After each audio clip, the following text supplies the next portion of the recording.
Kia ora koutou. Great to see you all here. Looks like there's an excellent turnout for today's presentation by Richard, who's here with us. So Richard Smith, I've known him for quite a long time. I added up some of the years that we've known each other, Richard, and it's nearly 30 years, I'm sorry to say. Richard was originally my master's supervisor at Waikato University when he worked there, so we've known each other a long time.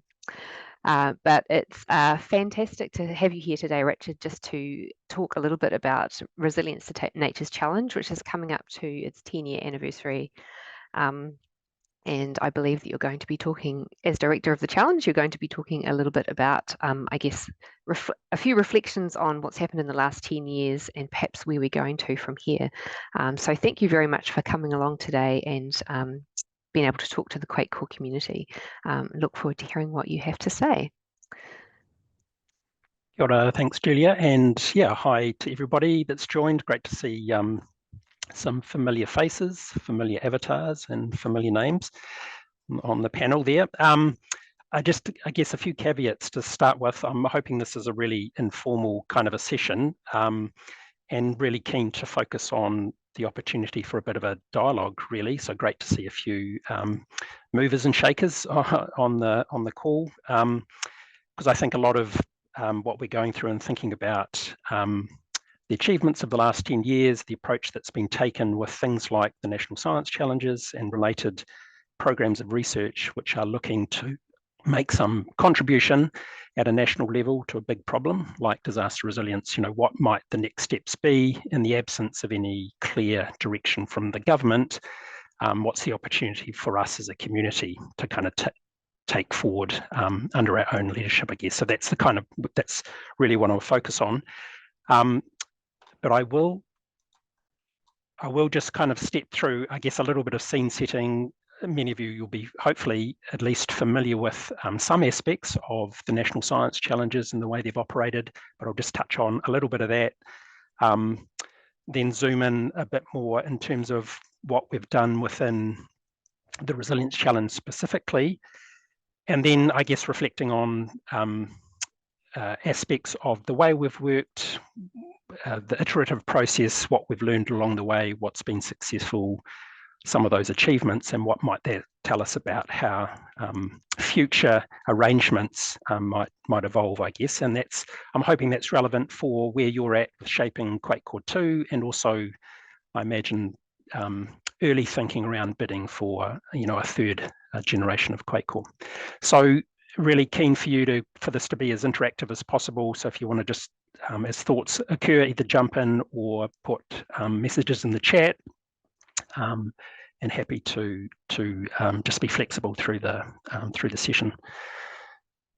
So yeah, just stepping back to 2013, an establishment of the National Science Challenges, a concept that sort of emerged out of the government at the time and the interests in connecting with the public around shaping what was important for the science system to deliver. And so a set of challenges emerged around a process that involved engaging with the public to identify those issues, and also with the sector itself. I'm not sure how many of you on the call remember that process. And out of that, the 11 that you can see on the list, there were initially 10, and then Building Better Homes, Towns and Cities emerged later in the process. There were a set of principles which were at the core, I guess, of the establishment of the challenges that set them apart from other types of arrangements within the science funding system. The key one being that they were oriented towards some kind of national problem or issue, the so-called mission, and we'll come back to what that means and what it might mean for future arrangements as well. Another defining feature was that in addressing those issues required to bring together a range of expertise mobilised around that problem, and requiring to draw on inputs from a range of organisations. So really working across the boundaries, and also ultimately working with communities themselves. Another central component at the start, and a principle which has really guided progressive development across the NSCs, has been centering Te Ao Māori and a different approach to partnership and ambitions to elevate mātauranga Māori. So many of you will be familiar with the MB policy called Vision Mātauranga. And as the NSCs developed, there was very much a focus on extending beyond essentially what was defined under that policy, and we can come back to what that means. There was a balance sought between what MB referred to as excellence as well as impact. The mission obviously requires a strategic focus on impact. It's science that is delivering direct benefits into policy and practice, some sort of societal change. But we're also tasked with delivering excellent science as the Centres of Research Excellence is their focus. A focus on what MB at the time called best teams, and I'll come back to how that concept sort of evolved through the period. The idea being that it was the best and brightest, but maybe it's a discussion point around that distinction versus the kind of coalition of the willing, people who are more inclined to be working in an area in which you're seeking for your science to be delivering impact. Another core component was the need to closely engage with users. So co-creation, co-production was the kind of buzzword at the time, and that concept has evolved through very much through the 10 years. And as the themes were identified through a public participation process, there was an element of that, an expectation of outreach to some extent, which is probably, I think on reflection, been a lesser component probably of most national science challenges.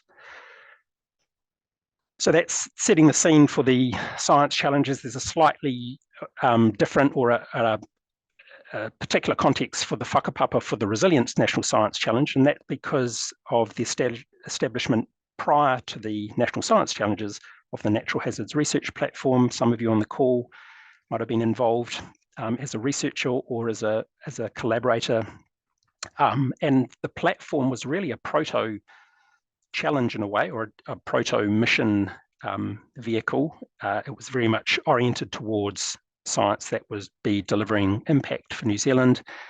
It was in response to a hyper-competitive funding environment for natural hazards, which was creating some perverse outcomes. And so it was a little bit of a pilot process that was kicked off in 2009. It was just getting to its feet when the Canterbury earthquake sequence started. And it continued for 10 years, so in parallel with the establishment of the National Science Challenges. So RNC was unique in that there were the kinds of dual threads, I guess, which then merged through what we call Tranche 2 or Phase 2, which was at the start of 2019. So that change from Phase 1 to Phase 2 saw an expansion in the diversity of programs and also an expansion in the partners, so the collaborating organisations that were bound together through agreement, essentially, to work together to deliver the program of research. Hopefully, you're all familiar with the detail of the science underway within the program, and some RNC program leaders are on the call, but just to set the scene around the way in which we were structured, and there was quite a bit of a process, I guess, that we went through, or the people at the time. It was prior to my stepping in at the start of Phase 2, but the way in which the science would be arranged and grouped together. There were several iterations of this, but this is where it landed ultimately, sort of clustered around two big themes. One with a focus more in a general sense, I guess, around direct interaction in the policy and practice space, and so a mix of the social sciences and engineering in a way. And this is where there was some expansion in our mātauranga Māori, kaupapa Māori program, Whanaki Te Kura. And then another theme which was clustered more around the physical sciences, but in reality, each of these programs has components which are end-to-end, so underpinning science through to application. And the mix of areas of focus in terms of the natural hazard perils somewhat inherited from the Natural Hazards Research Platform, and questions around where there were gaps, I guess, in the system. ultimately.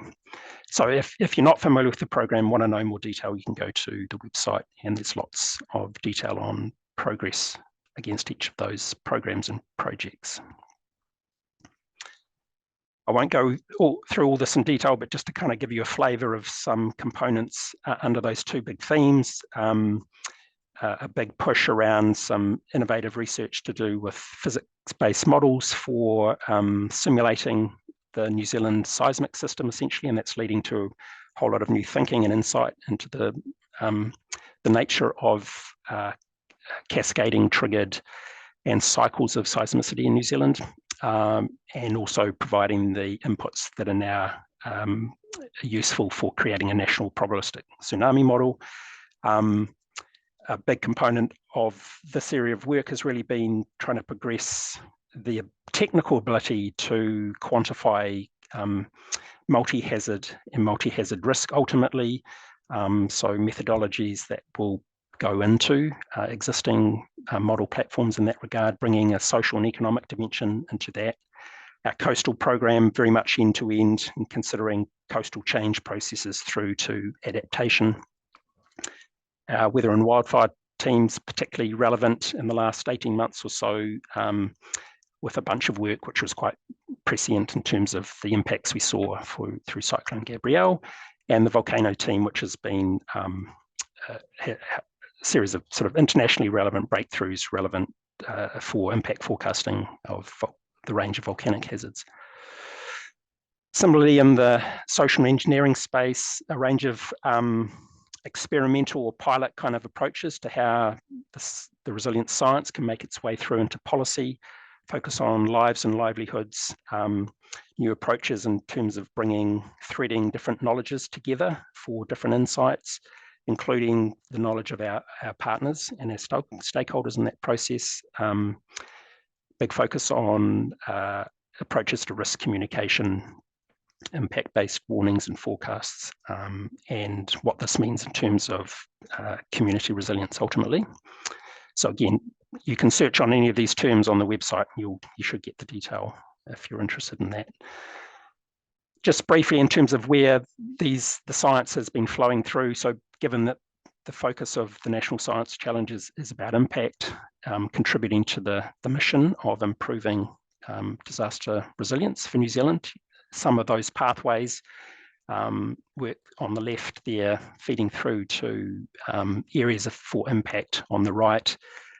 Really close engagement with some key national agencies, which are trying to progress fairly ambitious work programs around risk assessment, flowing through to decision-making for national planning at a range of scales, including in the kind of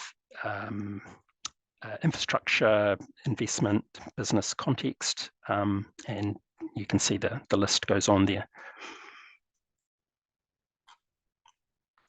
So just kind of stepping back and thinking about, I guess, some features of the Resilience National Science Challenge experience, and hopefully this kind of resonates for those of you who've been involved.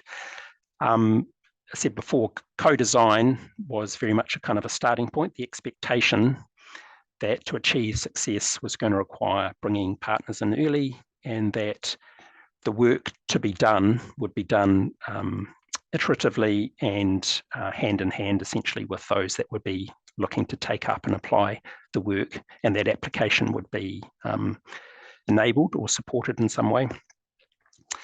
All of the National Science Challenges have been on a series of journeys, I guess, associated with, well, the starting point being MB's vision mātauranga policy.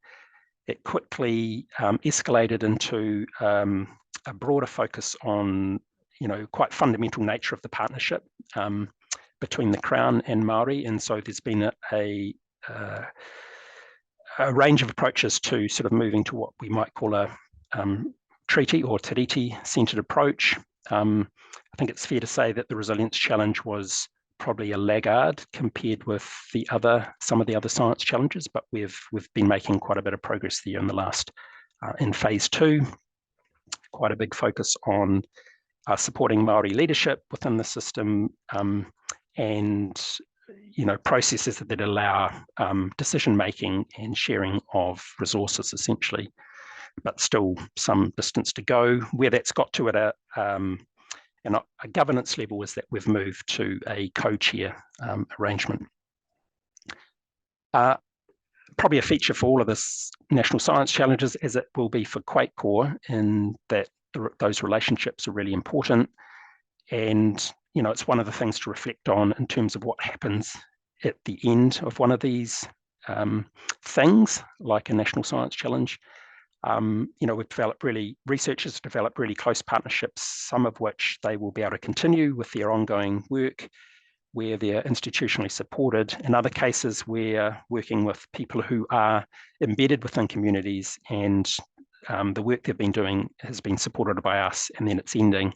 And so it opens up that question of how those relationships might continue to be supported in the absence of a mechanism like the NSCs. Various national science challenges took a range of approaches to that co-production process and engagement. In RNC, we made a choice to embed it at the program and project level, so we didn't have a separate capability at the centre to do this work or run a separate engagement program over the top of everything. It was very much embedded at that program level, and it seems to have worked reasonably well, but that's probably an area for deeper reflection. And I guess another big feature has been the investment in some specialist capability. So we've brought in additional help around the Māori perspectives and knowledge brokering around mātauranga, and then also capacity in communications, which has really been a breakthrough. Cool. Okay, so that's the good stuff. Some of the challenges, and there's more. Got a bit depressing that there might be more than one slide, and there'll be some reflections possibly from others on the call. I guess another caveat here is that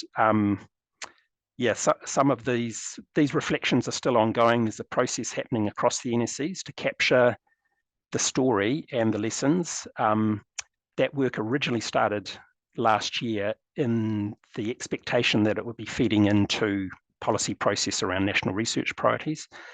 That now doesn't look like it's happening, and so it's a bit unclear what we might be feeding this into.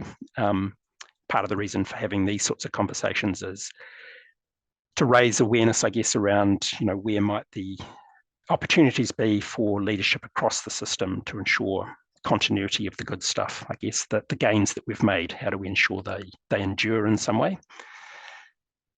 So, because I think these kind of aspects of the difficulties in QuakeCoRE have gone through components of this, I imagine, as well. I think that informs, the things that you're looking to do differently in the next, whatever the next step might be. So, mobilising a complex set of challenges at the national level, bringing in multiple parties. It's really, those processes of engagement take a long time, agreeing the direction you're going. And the startup for the NSCs was probably fair to say that it was high intensity and fraught at times. I wasn't involved at the start of phase one, other than as a partner or stakeholder, so I was witnessing it from the margins. And I think recognition, acknowledgement of that, to do that well at the start is really key for successful direction setting, and you've got to build that into the process and think about that process at the start. Another frustration for NSC's directors has been the lack of guidance, I guess, in a sort of really basic way. So each of us had to find 11 bespoke ways through some issues. We've tried to work together. There's been sharing where it's been possible, but often it's there's been direction from our own authorising environment, our governance groups, which has made, and the timing of things has made some of that connection difficult, and a reluctance, I guess, from other parts of the system to necessarily frame up guidance in that way. So that's been part of the experience, and one of the reasons that the NSC directors are looking to capture as much as possible of the experiences of the 10 years, so that the future leaders can draw on some aspects of that. Part of the kind of tension, I guess, in that establishment process is that people are looking for funding as well as setting direction around areas of research and research that's going to deliver impact on the mission. And there's actually a mindset shift that's needed as you bring those groups together, from bidding for money under projects through to working collectively as a team and partnership. And that's taken quite a bit of time, even through the transition from phase 1 to phase 2. Another source of frustration, I think, for NSCs has been the difficulty of kind of prizing open other parts of the system. So, each of the missions for the NSCs is bigger than the scale of any one mission. And so we need to mobilise the rest of the system to get scale, and that's been really hard. And I think this was acknowledged through the Te Aotearoa, which was the reform process that was underway through the previous government, which spoke of the need for a role in what were going to be national research priorities around the concept of coordination, or a hub model, essentially, that would open up and align the rest of the system to deliver to the objectives of the mission. And it's been difficult to achieve that through the structures that we've had for the NSCs. I mean, COVID probably goes without saying, but it had some really significant impacts, obviously, in terms of diversion of effort, our partners that were prioritising naturally other things, and so it just became more difficult to do some of that co-production. And it also had some impacts on us bringing in people into the challenge, like students from overseas. And we're going through an interesting process now, I guess, as we, what I refer to ending elegantly, others refer to as dying with dignity. And that is a natural disengagement, I guess, that takes place, both researchers and research users. We always knew we'd be finishing, but there was some hope up until recently that we'd be able to sort of transition through to something else that's looking less likely. And the reality is that that's just creating, that uncertainty is definitely driving disengagement at the moment. Back to thinking about positive things, I guess, and then getting into some more generic observations, which hopefully can stimulate some discussion. Within the Resilience Challenge, there was a conscious choice to fund quite a broad portfolio of research and to structure them by program.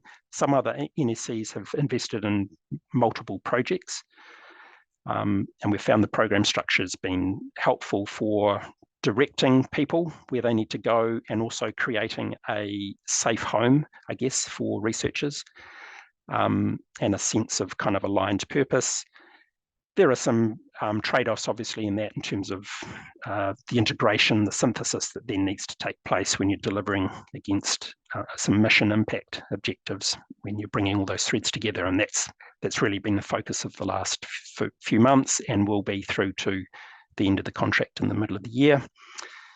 Another strategic choice was going hard and going early. I don't know if you remember that phrase from early in the pandemic, but essentially it was the kind of characteristics of the investment choice by our governance group, and that was to give as much runway time, project length essentially, for the programs. So dollars invested into programs up front, we didn't leave much money on the table, essentially, whereas other NSCs had several cycles of funding allocation. And it was felt that wasn't going to work for us, because we had some reasonably well-formed teams and quite a clear idea of the areas of research that needed to be undertaken. It was also lobbied for by the researchers themselves. And I think, yeah, generally on balance, I think it's been a successful approach for us. The downside for me as director is that it's provided less flexibility for where emerging opportunities have come along through the period. Where we have been able to achieve that, it's through cost savings that we had through COVID, with less engagement, less travel, and that kind of thing. Another strategic choice for the Resilience Challenge is that we've actually operated a little bit more like a centre of research excellence. So we've, the majority of the research actually is undertaken by students. I always forget the exact number, but it's something like 180, at least 180 students that have been supported. There's about 90 that are still currently active. So it was a conscious choice to invest in that capability building. It was the downside for that at the start of COVID was that a lot of those students, more than half for phase one, were drawn from the international market, and it was difficult to draw on that market for a period of time. And so there's a little bit of lag through the system because of that at the moment. And then now questions, I guess, around what happens to that capability when there's no clear pathway to the next thing. So that's driving quite a few conversations at a number of levels about what, that will be a real loss for the system if all of that capability just evaporates offshore again and doesn't come back. We evolved sort of from the concept of best team to right team. That is, people that were willing to work in collaborative ways, that wanted to work with others, that were drawn to science that had impact and were comfortable with the uncertainty at the boundaries between various disciplines coming together. I don't know all the stories of the interactions within teams, but I think overall that's been reasonably successful for us. Early on, there was quite a bit of angst, I guess, for the governance group in terms of, when you're a national science challenge and you're trying to achieve changes in national measures around disaster resilience, how do you justify working in a place-based way? And I guess just, we saw the early benefit of that kind of work, and we reached a level of comfort that not everything needed to scale, and that it was more about a portfolio of work, things that had a clear national application, things that were delivering at a local level that could be translatable, but didn't necessarily have to be as a criterion. Clearly, the mission is all about impact, and so there is quite a big focus from MB on measures of that impact, some of it traditional, starting in phase one, and there's been some evolution. So we've moved from a few key performance measures around, widgets, going to groups of people and them using it based on some intervention logic, which is sort of a standard theory of change process around these things, through to a more narrative case study based approach, where we tell the stories of working with others and the way in which the research is being applied or the capability that's been developed in that partnership. Cool. Okay, how's everyone doing? All right? Great. Right, the system. So I guess the system loves you and wants to be your friend. And that's a key part of the Resilience Challenge, I guess. And one of the things that drew me to the role at the start of phase two was the opportunity to contribute more broadly than the science. And the fact that collectively it was more than the sum of the science parts, if you like. And I think it's been a defining feature of all of the NSCs that it's more than just the knowledge and the impact. There's a set of wider benefits that accrue. So I just want to touch on some of those, and some of them are obvious, many of them unmandated, so things that we weren't asked to do, but we saw that needed to be done and have been a net benefit. And I guess that is that there's a kind of a convening power that comes from just having some scale and some key people with the right networks and leadership skills. So our research is being embedded in, closely with communities, with agencies, and through that coming opportunities to work, connect the science, but also to evolve, shape the science. So there is that kind of dialogue that comes. The geographical spread, I guess, of the program and a sufficient mass has also provided a coordination mechanism so that the hub concept that I referenced earlier on a smaller scale. So there are parts of the Resilience Challenge, the diagram there, which has been overlaid by another icon there, but just kind of demonstrate this is a diagram that Bex and Tom developed, which probably needs updating, but just to demonstrate the concept of alignment, coordination across multiple elements of work underway in regions or focused on different kind of research questions, different natural hazards, that kind of thing. And it provides, there's kind of two things that come from that. One is that it supports navigation, simplifies navigation for users. They come in one way and they can connect to the whole. They can be directed sideways or upwards within the system, hopefully. And the other, that it brings that community of researchers together so that there is opportunities that emerge through those interactions, but also, issues of gaps or overlaps can be worked through just through that collaboration. I guess another defining feature of our landscape and natural hazards resilience is that the funding is quite bitsy. There's never enough money in a single pot to do everything you want to do in a project. So many of you on this call might well be supported in a project by several lines of funding. And there are pros and cons to that. Obviously, the flexibility that we have to kind of leverage elements of funding from different pots around a bigger thing is a positive. The downside is it can be hard to, the attribution of work against a funder can get quite complicated and messy.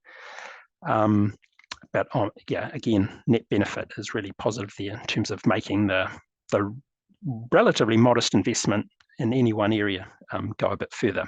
And it also acts as that sort of ongoing mechanism of collaboration, I guess. So that's, that's the hope, that there's the enduring legacy that comes from that. Other wider benefits in terms of the system is the role, and this is unique to the Resilience Challenge, and it's also been undertaken in close concert with QuakeCoRE, but it's a unique feature of RNC as a national science challenge, and that's our role in responding to natural hazard emergencies. We inherited this role through the Natural Hazards Research Platform, which was designated this role as a coordinator of science response through the National CDM Plan. It's delegated to us through MB, and it's an area of uncertainty for us. There's no clear definition of roles and responsibilities. There's some work underway at the moment with NEMA and MB to reflect on Cyclone Gabrielle experience and other events and try and better define and seek some clarity around some of those functions. But essentially it's to play the role of broker, connecting science to science in an event, making sure the components what they need to be and where they need to be, and also as that interface through to the funder, MB, when there's new money that's flowing in an event, and also some aspects of the interaction with the emergency management sector. But we have no capacity for this. It's a kind of best endeavours approach. We've the Natural Hazards Platform played a major role through the Canterbury earthquakes, QuakeCoRE and RNC1 through Kaikoura earthquakes, a bit of a legacy there, and then various weather events, and most significantly recently, Cyclone Gabrielle or the North Island severe weather events of 2021. So that's mobilisation and emergencies, but there's also mobilisation for other kind of emerging needs. So we often get approached by a government agency or a council saying they need such and such, or there's this process running, a work plan, can we help? Sometimes that's because they don't have any money and they think they can get it from us for free, and that often is the case. So we do what we can to kind of mobilise within the limitations of our resources. And there's some examples of recent things that have been going on there. Big engagement with MFE up until recently around RM reform, big program with NEMA around catastrophe planning, whole range of other things across central and local government at different scales. So none of that is mandated to us as a national science challenge.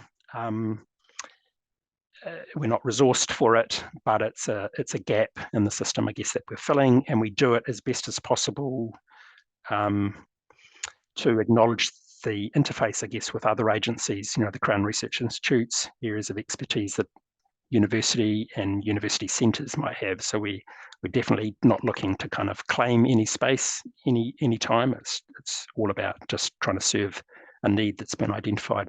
So big questions in my mind about where that capability, I guess, is going to come from in a multi-hazard context post the NSCs. Cool, almost there. So there's a bunch of work that's been underway across the NSCs, NSC directors getting together and thinking about processes, successes, achievements, what might be done differently in the future, and also an attempt to kind of characterise the experience and the arrangements of the national science challenges in the international context of missions. So you've probably heard the term mission science in other contexts. Often it's about science at quite significant scale. And I don't think we've ever achieved the scale that compares with some of that international context. Often it's cross-jurisdictional kind of scale, and especially in European context. Mission, I guess, in the context for the national science challenges has really been about delivering impact oriented towards public good. So the issue, the societal problem that we're looking to contribute towards, essentially. I talked about the processes to establish, what those strategic goals are, being really important in terms of who is in the room and how you keep the right people in the room all the way through. And it sounds obvious, given the missions are all about impact, that impact is that strategic focus, but it's really a kind of starting point for decision making for the governance group and also us at the directorate. What's the change that we're looking to effect, essentially, through this science. Boundary crossing, another defining feature, I guess, in that it's bringing together a range of knowledge sources, so not just multiple science and research disciplines, but you're drawing on the knowledge of your partners, a mātauranga alongside Western science, partners in industry with their expertise. So it's really, that's ultimately the intent. How successful we are in that in various ways, probably variable, but that's certainly the intent. And the other intent, of course, that to achieve that impact requires us to move beyond the science domain. And I guess that's one of the discussion points that I want to come to in terms of future arrangements, that if we're really talking about having an impact and the mission is about these national scale problems, where we were established as a mechanism within science, and we sought to kind of cross those boundaries through partnership. But maybe there's a different approach which places these mechanisms across that boundary, and it's not solely within the domain of science. And I think there are probably different ways of achieving that national scale impact through how you establish those things as boundary organisations, essentially. I guess another obvious point, it's really all about unification. So, mobilising the collective efforts of science, but also our partners to address these issues. And there's that really big focus on the work being through collaboration. And I mentioned the wider system benefits. So things in many ways that we're not actually currently measuring, and part of the reflections that are ongoing at the moment is to try and capture the story of the value that's been accrued in that way. I guess this flows from that dialogue in terms of, so, how is it if that's the nature of the mission, how do you enable the mission? In the context of the NSCs, that's been that focus on the outcomes that we're seeking to achieve as opposed to the research objectives. A defining feature of the national science challenges, and I guess for the elements of the Centres of Research Excellence, there's some parallels there, and that's independent governance. So we have a group of independent directors that I report to. and they are really setting the direction. They're the ones that we leverage their strategic connections with, and it's their system view that is really driving the approach. The flexible funding allows us to, devolve and create some autonomy for researchers and our partners to address problems in their own way, and a degree of iterative development so things can evolve and shift with time rather than being necessarily locked in. And I talked earlier about scaling up and non-science capability, I guess, which has been really key. And there was quite a bit of angst at the early stages of the National Science Challenges, that money was going to not research, essentially, but those enabling support functions, have been key, really, and they make the life of researchers easier as well. Okay, I'm really hoping you've got lots of questions. So cool. I guess, I just want to touch on, maybe just to prompt a few things. So the National Science Challenges are ending. There is no current pathway to the next thing. Te Aotearoa, all of the issues identified in Te Aotearoa remain within the system in terms of equity, inclusion, resourcing, and how we enable collaboration in an ongoing way. And so I guess, where is that emergent leadership, I guess, in terms of, in the absence of that policy direction, how do we continue the gains associated with the National Science Challenges? A few prompts here in terms of, is there a different way of framing these things? Do we sit across the boundary? What would that look like in terms of the agencies, communities, researchers that need to come together in a different way? If we're going to sit within the science domain, how do we get that system level support for the mission? In the absence of a mechanism like a core or an NSC, how do we mobilise a broad diversity of science around those complex challenges? That's really unclear at the moment. The NSCs are what was known as negotiated funding. That is, there was a pot of money, and then through an iterative process, some strategic direction, independent governance, working with researchers and partners, collectively some choices were made. Without that, then we're reverting to a largely competitive system. Many of you have probably been bidding into Endeavour recently in this round. And I'm certainly seeing some signs of people kind of reverting to the institutional boundaries. So, what effect is that going to have? How do we kind of pull people out of that institutional view to a more collaborative cross-institutional view? Kia ora. I might just leave it there.